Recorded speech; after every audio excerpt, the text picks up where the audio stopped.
ഈ മുഹറം മാസത്തിൽ ഒരു തെറ്റ് ചെയ്യുന്നതിന് മറ്റു മാസങ്ങളെ പോലെയല്ല ശിക്ഷ കൂടുതലുണ്ട്.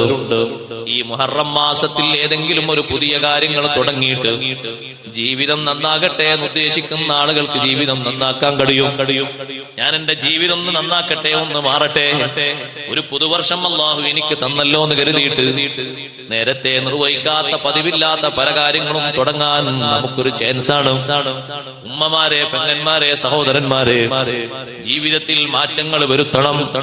വിശുദ്ധ ഖുർആനുമായിട്ട് ബന്ധമില്ലാത്തവർ ബന്ധം സ്ഥാപിക്കണം. വിശുദ്ധ ഖുർആൻ എനിക്ക് എത്ര തവണ ഓതാൻ കഴിയുമെന്ന് ആഗ്രഹിച്ചുകൊണ്ട് അതിന് പ്ലാൻ വരക്കണം. സമയം ക്രമീകരിച്ചുകൊണ്ട് കൂടുതലാക്കണം.